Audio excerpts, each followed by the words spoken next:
반갑습니다, 여러분. 저희 하피스트 대표원장 성현재입니다.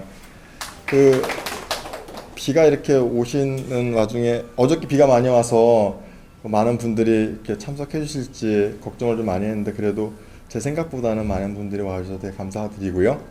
그 이번 취지가 저기 앞에 있는 글씨처럼 그 말 쓰고 보니까 좀 손가락이 좀 오글거리긴 하는데 국내 최다 다리의 성형 사례 앤드 독보적인 기술력 하피스 다리 성형에 대한 궁금증을 모두 해결해 드립니다 라고 인 부제 갖고 말씀을 드립니다. 그 이유는 인터넷 같은데 이제 여러분들이 이제 모두 무슨 시술을 받거나 하실 때 보면은 정보를 찾아보잖아요. 근데 그 정보들이 제가 보기에는 좀 잘못된 정보들도 꽤 많이 있고 또 실질적으로 여러분들 직접 궁금한 부분들이 아니고 보통 이제 병원 같은 데서 이제 홍보나 마케팅 위주로 이렇게 올려 있는 여러 가지 내용들도 있다 보니까 약간 정확한 진실을 알기에 좀 약간 헷갈릴 수 있는 부분도 있을 거라고 생각해서 저희가 이제 다리 성형을 이제 한 10년간 해왔고 하다 보니 이제 이런 그 위치에 있어서도 좀 책임 있게 좀 그 올바른 사실을 공개적으로 좀 알려드리고 싶은 마음도 있어서 이번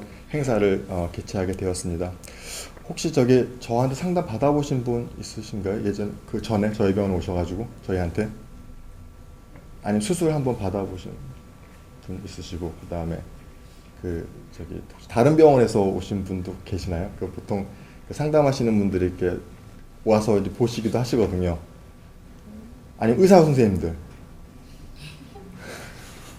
아니 어저께도 그 대학병원에 계신 교수님 오셔서 수술 받고 가셨는데 의사 선생님들 계시면 제가 말씀하기가 어떻게 초점을 맞추기가 되게 어렵거든요. 그러니까 여러 일반인들 맞는 그 수준에 맞춰서 말씀을 드리면 편한데 의사 선생님들은 다 약간 그렇게 말씀드리면 약간 좀 따분한 감이 없지 않아 있으실 것 같아서 드리는 얘기인데요. 그러면 이런 거에 대해서 잘 모르시고 저는 여러분들이 이제 정말로 종아리나 허벅지 쪽에 수술을 하려고 하신다는 그 가정하에서 저희가 하고 싶은 얘기, 드리고 싶은 메시지를 좀 전달하도록 할게요.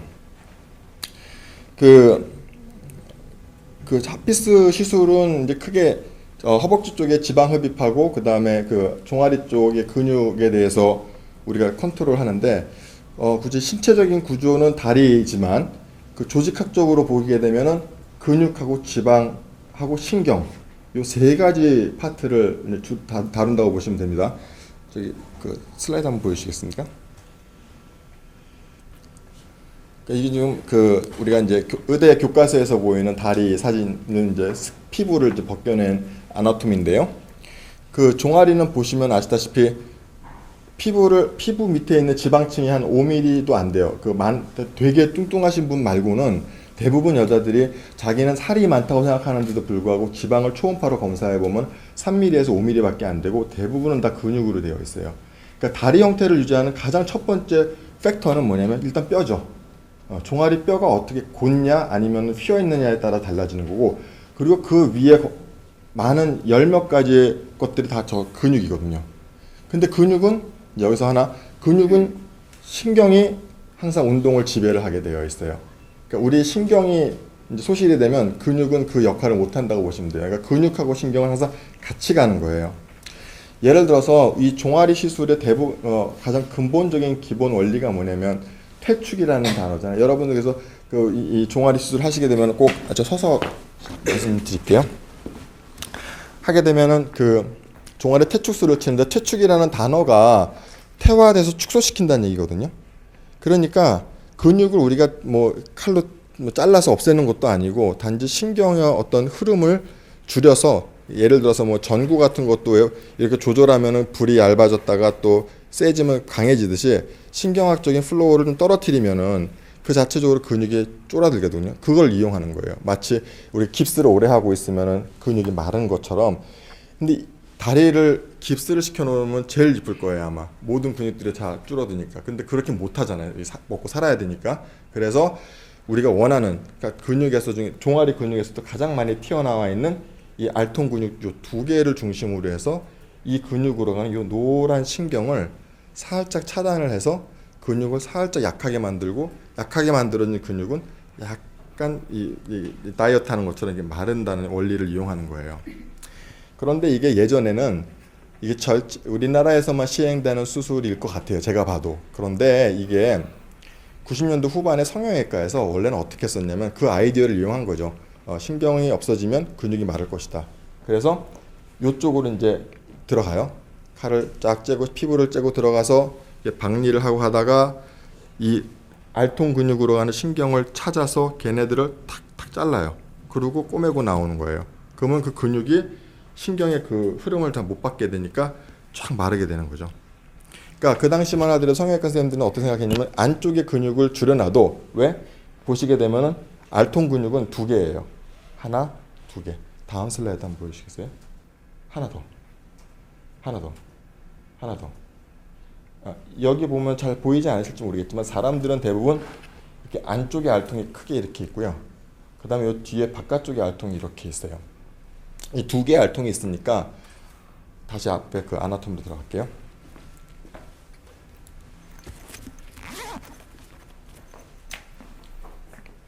이 안쪽으로 가는 알통의 신경을 다 없앤다 하더라도 바깥쪽 알통 근육이 있으니까 기능적으로는 부담이 없을 것이다 라고 생각을 하신 거였죠. 그래서 여기를 잘랐어요. 그래서 안쪽 알통을 없앴어요. 그게 지금도 시행하고 있는 안쪽 알통이 우리 여러분들이 가장 싫어하는 부분이 청바지 같은 거 입게 되면 안쪽에 튀어나오는 게 싫잖아요. 그래서 그걸 없애는 방향으로 시술이 진행이 된 거였죠. 그리고 2003년도, 4년도 올라오면서 그거를 굳이 이 칼로 째서 신경을 자르는 방법이 아니라 저희가 하는 여러 가지 기구들이 있잖아요. 그 근전도 검사 기계도 있고 여러 가지 또 그 당시에 어떤 그 기계가 나왔었냐면 척수 디스크로 가는 신경이 있어요. 그 신경을 고주파 같은 걸로 지져가지고 허리 질환을 좀 치료하는 방법의 어떤 그 기계들이 우리나라에 도입이 됐었거든요. 그래서 그거를 가지고 뭐 저하고 지금 싱가포르에 계시는 저기 임 원장님이랑 그 임 교수님이라고 2003년도에 이거 굳이 뭐 칼로 째지 않고도 그런 시술을 통해서 신경을 좀 줄이면 분명히 우리가 그 볼륨을 좀 근육 볼륨을 줄일 수 있지 않겠냐 해서 시작한 게 그 당시예요. 우리 종아리 시절이 거기서 시작이 되는 거고 그때 그 홍대 쪽에 라고 하는 병원이 있었어요. 거기는 이제 뭐 일반외과 선생님도 계셨고 뭐 산부인과 선생님도 계시고 그분들이 이제 지방흡입 1세대 선생님들이었는데 그분들도 같이 비슷한 시기에 이런 방법, 그러니까 칼로 째서 신경을 자르는 게 아니라 어떤 기구나 도구를 통해서 신경을 정리하는 방법을 그 당시에 이제 같이 시작을 하게 됐죠. 그 라는 병원이 나중에 이라는 그 병원이 됩니다. 2004, 5년도에 5년도, 6년도에 됐죠. 근데 그때 저희는 그 주로 하셨던 원장님들 저하고 재활의학과 정형외과 선생님들이었기 때문에 이게 아무리 안쪽 근육을 좀 줄인다 하더라도 기능적인 부분에 대해서는 좀 아직까지는 퀘셔너블한 단계였어요. 그래서 이걸 어느 정도까지 없애는 것이 이게 온전할 것인가에 대해서 좀 궁금하던 차에 좀 소심하게 좀 보수적으로 접근을 했고 그 당시 그쪽 선생님들은 좀 공격적으로 안쪽 근육만 하니까 모양이 좀 안 이쁜 것 같아. 그러니까 바깥쪽 근육까지 같이 하니까 사이즈가 많이 감소돼. 이런 식으로 해서 좀 공격적으로 이제 이런 시술을 시행하게 됐죠. 그러다 보니까 이제 뭐든지 과하면 탈이 난다고 문제가 생겼어요. 그러니까 종아리 시술이 하게 되니까 그 원인은 이제는 알겠는데 그 당시에 많은 분들이 시술을 받고 이제 종아리에 단축이 생긴 까치발 현상이 벌어지게 된 거였어요. 쭉 뒤로 한번 빼줘 보세요. 그래서 그게 이제 그 환자들 입장에서는 기능적인 부작용으로 이어졌고 더 계속까지 쏙 다 저는 기능적인 부작용이 됐고 이게 이제 이슈가 돼가지고 한국 여자들 다리 이뻐지려고 신경 어떤 시술 한다고 했을 때 까치발 돼가지고 뭐 소송냈는데 결국 병원이 패소를 했죠. 그래서 그 병원이 없어졌어요. 그러니까 사람들은 종아리 시술하면 무조건 까치발로 딱 연결되는 어떤 이상한 공식이 생겨버렸는데 이분도 이제 저한테 올해 대전에서 하셨던 분인데 여기가 들려 있는 거거든요. 뒤에가. 그래서 다음 슬라이드. 꺾어봤자 요거밖에 안 돼요. 발 꺾어지는 게. 그런데 좀 피가 좀 묻어있죠. 이게 시술을 좀 했어요. 그러니까 아킬레스 연장술이 아니라 근육만 연장해준 시술을 해서 늘려놔서 이렇게 정상적으로 돌려놨고 다음 전에 거요. 네, 그래서 이렇게 떴던 게 이렇게 붙어버렸죠. 그래서 정상 보행이 됐는데 이게 생기는 원인이 제가 오늘 여기 뭐 공개적으로 말씀드리는 거게 하겠지만 종아리 퇴축술이 갖고 있는 부작용은 아니에요. 이거는 많이들 그렇게 알고 계시는데 이거는 왜 생기는 거냐면 여기 나와 있는 것처럼 근육이 이렇게 괴사가 된 거거든요. 퇴축이라는 단어랑 괴사라는 단어는 다른 거예요. 퇴축은 그러니까 생리학적으로 이렇게 쫄아드는 거고 괴사는 완전히 그 근육이 생명학적으로 완전히 없어지는 걸 썩어버린 걸 얘기하는 거거든요. 그게 왜 생기냐면 요런 시술을 할 때 알코올 같은 약물을 좀 쓰기도 해요. 의사들이. 그러니까 주사로 치료하는 병원들 있잖아요. 주사로 해가지고 무슨 알 주사 해가지고 주사 맞으면 그 중에 보톡스는 되게 괜찮은 방법인데 그거 말고 신경이 이제 지질로 되어 있다 보니까 그 신경을 좀 이렇게 알코올 같은 걸로 지지는 식의 녹여서 이렇게 좀 이게 차단하는 방식을 쓰는데 그게 신경으로 안 가고 이게 재수 나빠가지고 소동맥이나 혈관으로 들어가면 그 동맥과 혈관에 분포되어 있는 근육이 썩어버리는 거예요. 그래서 딱딱하게 굳어버리는 거죠. 이런 경우는 뭐 아무리 물리치료해도 이게 돌아오지가 않거든요. 그러니까 여러분도 오늘 아실 거는 종아리 퇴축술이 갖고 있는 근원적 부작용은 까치발은 아니라는 거예요. 자, 그럼 이렇게 되면 이제 여기서 이제 종아리 퇴축술 하려고 하시는 분들 계실 테니까 그럼 어떤 게 부작용이 있느냐?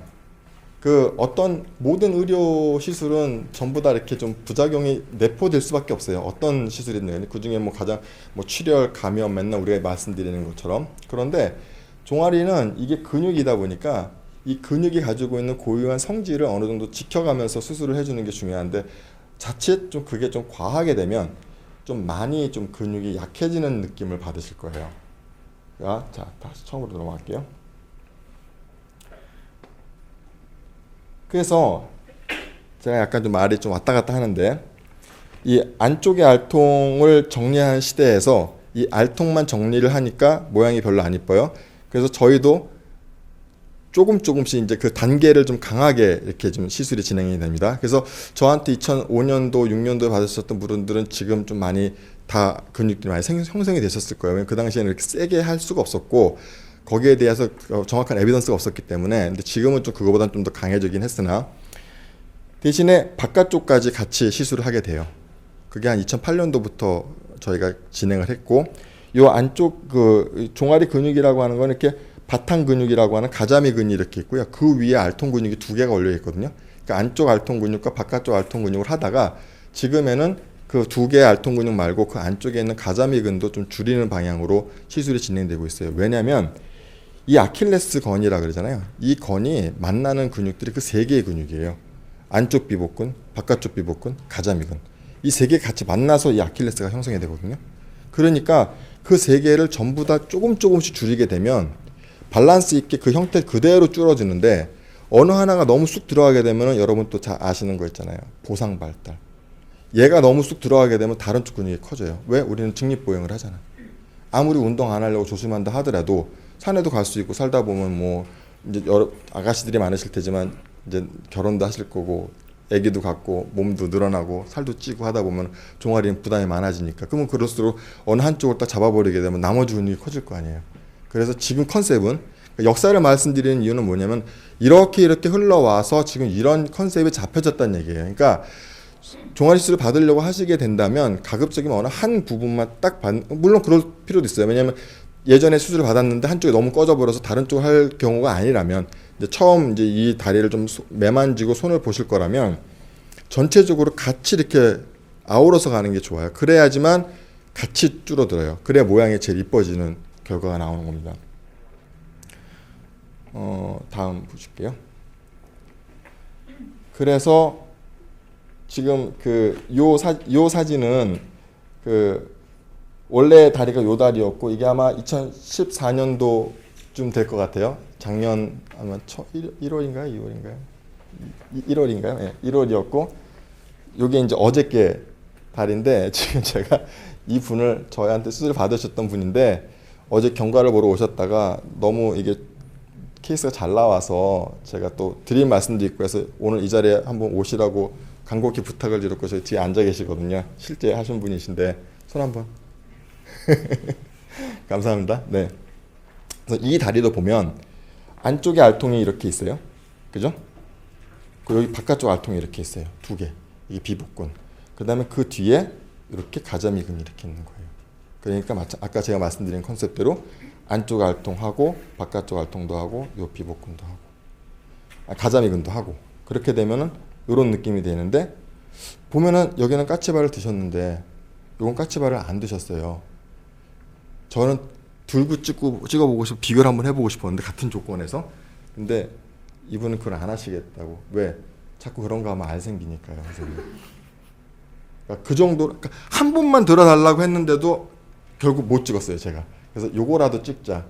센치로 보면은 이게 34였었죠. 어제 보니까 28cm 정도 주셨거든요. 다리가 되게 이쁘게 나오셨는데, 그분을 지금 오게 했고 이 사진을 보여드리는 것 중에 이유는 저희가 이 시술은 영구적으로 하지 않습니다. 웬만하면. 그러니까 아까 3개의 근육을 다 줄인다 그랬잖아요. 그럼 영구적으로 한다는 건 3개의 근육이나 신경을 전부 다 없애야 되는데, 그죠? 그러면 아무리 운동해도 안 생길 테니까. 근데 그렇게 하다가는 아까 얘기했던 여러 가지 문제점이 있으니까 3개를 다 하되 좀 덜 어느 정도는 다 남겨놓는 방식으로 시술을 하는 게 지금 그게 가장 올바른 방법이거든요.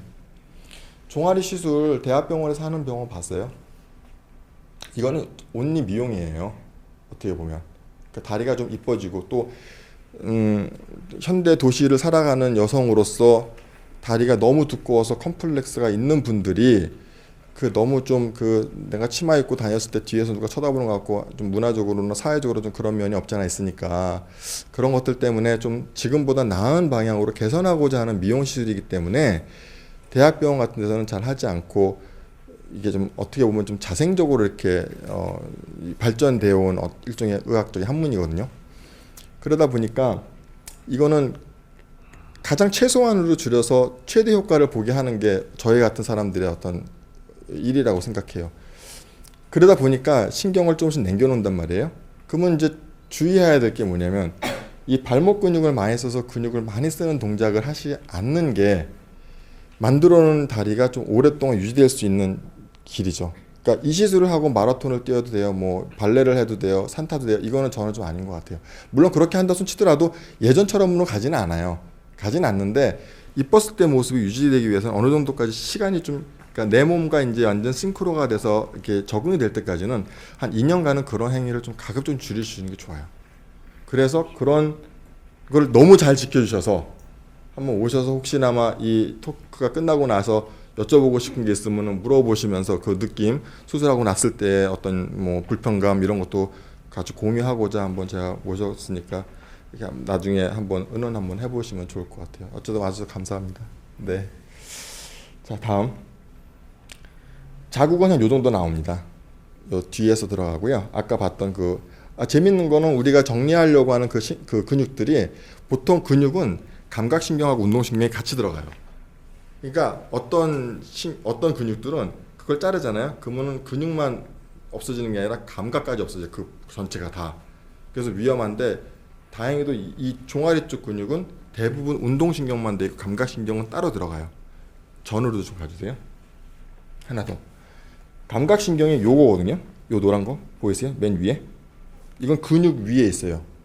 피부 바로 밑에 근육 위에 있기 때문에 가끔 우리가 이제 얘기를 할 때 상담할 때 꼭 말씀드리는 게 종아리 수술하고 났을 때 요 발 뒤꿈치하고 발등의 바깥면에 좀 감각이 떨어질 수 있어요라고 말씀드리는 게 얘네가 요 한 곳에 같이 몰려 있거든요.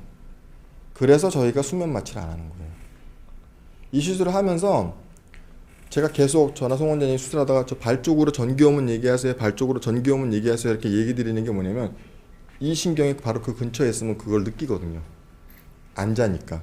그러니까 그거를 피해갈 수가 있는데 물론 기계가 그걸 또 디텍션을 해주긴 합니다만 그래도 이 사람의 신경은 너무 변이가 많아요.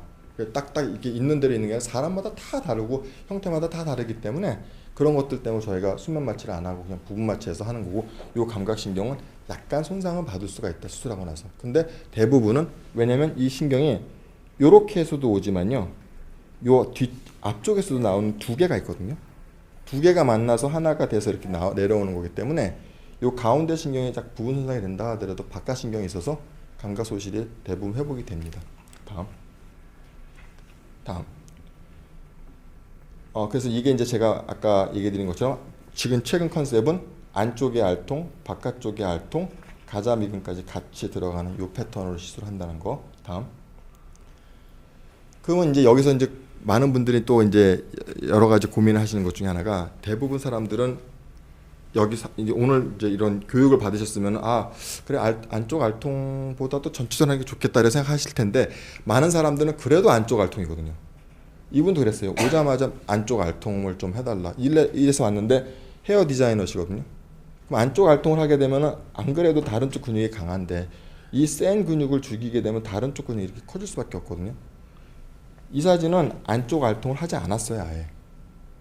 그러니까 개념을 좀 바꿔줬으면 좋겠어요. 안쪽 그 알통을 안 해도 요 다리가 이렇게 될 수 있으니까 굳이 알통에 국한해서 집착할 필요는 없는 거라는 거죠. 네. 그러니까 사람의 눈이 되게 비슷비슷해서 그러니까 안쪽 알통이 쑥 없어서 까져 보이게 되면 저 사람 뭐 했을 것 같다 이상하다라고 느껴지지만 안쪽에 알통이 약간 있으면은 그거는 좀 봐줄만 한 거예요. 대신에 동양 여자들이 대부분 다 다리가 휘어 있거든요. 오히려 바깥쪽을 줄이게 되면 더 고다 보이고 길어 보이는 효과가 있기 때문에 최근에는 좀 이런 식으로 제가 유도를 좀 많이 하는 편입니다. 예, 다음. 자, 그러면 이제 또 근육을 줄이는 방법 중에 두 번째 방법은 또 보톡스라는 게 있죠. 그건 되게 괜찮은 방법 중에 하나예요. 제가 봐도 보툴리는 톡신 A라는 게 들어가서 신경하고 근육의 접합부에 붙어서 걔네들이 이용해서 근육이 약해지는 건데 이것도 잘 맞아야 되는 게 이게 종아리 수술을 하고 싶은데 이게 시술을 하려니까 좀 무섭고 겁나고 그러니까 좀 간단하게 보톡스는 될 것 같으니까 들어간단 말이에요. 근데 보톡스도 대부분 이제 병원에 가시게 되면 이렇게 안쪽 알통 위주로 놓으시겠죠. 그러니까 제가 컨셉을 잡아드린 게 안쪽 알통을 너무 많이 없애지 말라. 걔는 좀 내버려 두는 게 좋다. 근데 또 이 보톡스가 또 이게 생각보다 이게 효과가 오래 가요. 왜냐면 보톡스 자체의 양리작용은 영구적입니다. 근데 그게 왜 6개월, 3개월만 지나면 다시 이렇게 이렇게 효과가 없다고 얘기하냐면 대부분 사람들이 보톡스를 눈가 주름이나 주름 없앨 때 맞잖아요. 근데 주름을 없애는 근육이 있어요. 주름 없애주는 그러니까 주름을 만드는 근육에다 보톡스를 놓는 거예요. 그러면 주름을 만드는 근육이 한동안 움직이지 못하는 거거든.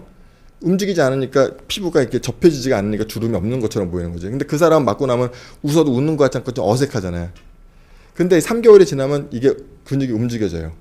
움직여지니까 주름이 잡히는 거니까 사람들은 보톡스 3개월밖에 효과 없다고 얘기하는데 그 움직여진다 하더라도 그때 그 눈가 주변에 있는 근육을 뜯어서 보면 아마 원래 맞기 전보다 얇아져 있을 거예요. 왜? 이 약은 이 보톡스는 붙어가지고 그냥 영구적으로 붙어 있는 거니까 또 다른 신경이 약간 미세하게 자라서 붙어와가지고 근육이 움직여지는 거기 때문에 근육 자체는 얇아지기 때문에 속설이 사각턱 같은 보톡스 맞을 때 반복적으로 맞으면 줄어든다 그러잖아요. 이를 가는 사람이 아니라면 그게 어느 정도 make sense 한 거죠. 그러니까 보톡스 잘 맞으면 좋은 건데 오래 가요 생각보다. 그러니까 이분 1년 전에 맞았는데도 불구하고 이게 계속 안 돌아오는 거죠. 패여가지고. 왜냐면 보톡스가 효과가 있는 그 부위가 어디냐면 전에 여기에 효과가 많이 있어요. 여기에 보톡스가 효과를 볼 수 있는 해부학적 위치가 요 동네에 많아요. 그러니까 같이 쭉 동량을 놓는다 하더라도 여기는 훅 꺼져 보이는 거죠. 다음. 그래서 이렇게 보이는 거예요. 보톡스를 맞더라도 제대로 좀 올바르게 아까 말씀드린 것처럼 가자미근도 맞고 안쪽 알통, 바깥쪽 알통 다 같이 맞아주면 좋은데 양이 많이 들어가니까 보톡스가 필요하기도 합니다. 저희 같은 경우는 앞쪽 근육들 있죠. 정강이 위에 있는 이렇게 발을 이렇게 걷어 올릴 때 쓰는 근육이 있어요. 다시 전.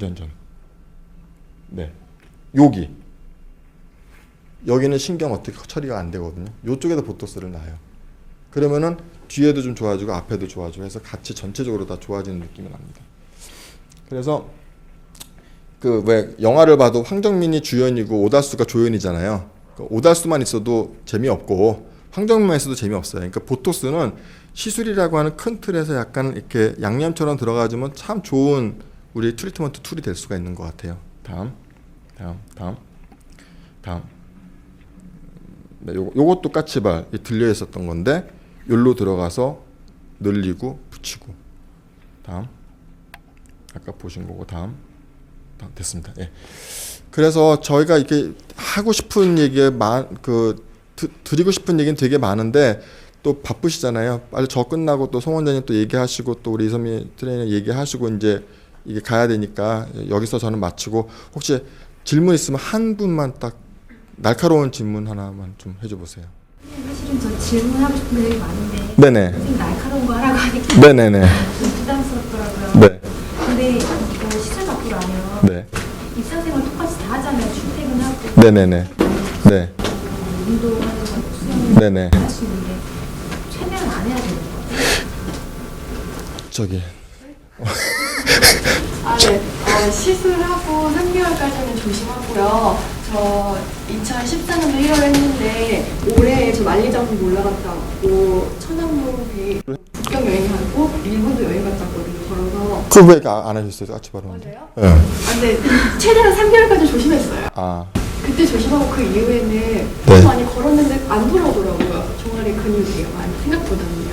생각보다는. 네, 그러니까 제가 처음에 시술할 때 원장님이 저한테 했던 말이 종아리가 보면은 허벅지보다 종아리가 더 두꺼워요. 그래서 시술하게 돼도 그냥 허벅지랑 종아리가 닿게는 되지만 막 되게 날씬해지지 않을 거다라고 했는데 생각보다 되게 날씬해졌고 그리고 지금 했는데 한 3개월 조심하고 그 이후에도 그러니까 그렇게 운동을 해도 갔다 와서 늘 마사지를 해줬어요. 30분 동안. 그래서 종아리가 다시 안 두꺼워지더라고요. 그 어쩔 수 없어요. 그 움직이지 않을 수는 없잖아요. 살다 보면 그럴 수도 있고 저럴 수도 있는데 글쎄 저희 같은 경우에는 그래서 그렇다고 구데기 무서워서 장목 당겨진 수는 없으니까 일단 하고 일단은 좀 조심만 하지 너무 옵세시브하게 이렇게 탁 이거 하지 말아야지 이럴 필요는 없을 것 같고요. 이럴 수는 있어요. 저희가 시술을 한다 하더라도 약간 좀 안전성을 취하다 보면 좀 덜하게 될 수 있거든요. 그럼 그게 언제 결과가 나면 1년 되기 전엔 답이 나와요. 그러니까 1년 되기 전에 좀 세게 올라온다 싶으면은 그분이 움직이는 것도 좀 강했을 수도 있지만 저희가 시술이 약간 약한 걸 수도 있어요. 그래서 항상 저희가 여지를 두는 게 1년 6개월 때 한 번 또 와서 경과를 보고 아 이분이 이제 안정기에 들어갔다 싶으면 그때부터는 좀 편해지는 거고요. 그 전이라면 한 번 정도 더 이렇게 살짝 더 할 수도 있어요. 예. 하지만 대원칙은 운동을 할 때 운동도 해야 되잖아요. 그러니까 발목만 쓰지 않는 운동을 하시면 되거든요. 이게 줄넘기 나 뭐 등산하기 그다음에 마라톤 이런 거 하지 마시고 크로스핏은 어때요? 크로스핏도 상관없는 게 이제 줄넘기 이런 거 피해서 다른 대체 운동을 하면 돼요. 그러니까 상체나 코어 운동 쪽으로 이렇게 돌리시면서 운동을 하시면 되고 수영은 좀 괜찮은 것 같아요. 근데 요가가 생각보다 좀 자극이 많이 되시더라고요. 이게 저는 요가를 잘 안 해서 모르는데 이렇게 좀 까치발 들고서 버티는 동작들이 많아요. 그래서 그거보다는 필라테스 같은 거로 좀 바꾸시는 게 좋은 것 같고요. 그래서 운동에 대해서는 또 시술하시게 되면 그 다음부터 계속 또 이제 고민하면서 가는데 종아리 근육이 얼마 안 되잖아요. 우리 표면적을 차지하는 근육 중에서 종아리는 되게 작거든요. 정말 중요한 근육들은 허리 근육하고 복근하고 엉덩이 근육, 허벅지 근육이에요. 얘네들이 좀 강할수록 좀 건강해지는 건데 뭐 송원님 이따 허벅지 말씀하시겠지만 예. 그런 쪽을 좀 주로 활용을 해서 좀 에너지를 좀 쓰시는 방향으로 하셨으면 좋겠습니다. 아 오늘 피 검사 하시고 오신 분 계세요? 그 식사를 다 하고 하신 건가요? 그러니까 이게 오늘 저희가 그 이제 서비스를 해드리는 이 검사가 그 지방을 좀 알아보는 검사였어요. 그러니까 내 몸속에 지방이 어떻게 분포되는지 다 아시긴 하실 텐데 제가 간략하게 말씀드리면은 간 수치 2가지가 포함이 되어 있고요. 그 OTPT라 그래가지고 술을 많이 먹거나 바이러스 간염에 걸리거나 좀 안 좋아지면은 간 세포가 파괴되면서 나오는 효소들을 체크하는 검사 항목이 들어가 있고 그 다음에 그 저희가 이제 나중에 다 하신 분들은 결과지를 보내드리긴 할 텐데 토탈 콜레스테롤이 있고요. 그 다음에 중성지방 수치가 있고, 그 다음에 LDL, 그 다음에 HDL 요 4가지 항목이 지방 들어가 있는데 토탈 콜레스테롤은 아시다시피 콜레스테롤이 몸속에 많으면은 좀 혈관 질환을 일으킬 수가 있어요. 근데 토탈 콜레스테롤은 그 LDL하고 HDL도 다 콜레스테롤이에요. 이름이 LDL, HDL인 것뿐이지 다 콜레스테롤이고 다만 그 왜 LDL이냐면은 콜레스테롤이 그 피 속에 안 녹거든요. 그래서 간에서 만들어진 콜레스테롤은 이렇게 리포솜처럼 이렇게 막에 쌓여 있어서 그 속에 들어가 있어요. 그리고 그 막에 단백질들이 붙어서 걔네가 파티클 덩어리, 그러니까 프로테인 같이, 그러니까 리포프로테인이라고, 그러니까 LDL이라고 하는 게 리포프로테인, 리포라는 게 지방이라는 뜻이고 프로테인이 단백질이니까 지방과 단백질 결합체로 이렇게 만들어져서 걔가 피 속을 돌아다니면서 필요하면은 지방 조직에 가서 콜레스테롤을 주고 근육에 가서 에너지 지방을 주고 이런 짓을 하는 것들이거든요. 근데 그 중에서 LDL이라고 하는 것들은 혈관에 침착이 되면은 동맥경화증을 일으킨다고 되어 있고요. HDL이라고 하는 거는 몸속에 있는 콜레스테롤을 얘네가 흡수를 해요. 땡겨와가지고 다시 간으로 들어가서 간에서 콜레스테롤을 담즙으로 배설을 시켜요. 그게 이제 똥으로 나오는 거예요. 네, 그래서 그런 작업을 하기 때문에 몸속에 HDL이 많을수록 건강한 거고 LDL이 많을수록 안 건강한 거라고 보시면 되고, 식사를 하고 하신 분들은 기준치보다 좀 높게 나오실 텐데 패턴만 보시면 될 것 같아요. 그건 저희가 다시 정리해서 레포트로 말씀드리도록 하겠습니다. 자, 저는 여기까지 얘기하고 있다 또 질의응답 시간에 또 말씀드리겠습니다. 네.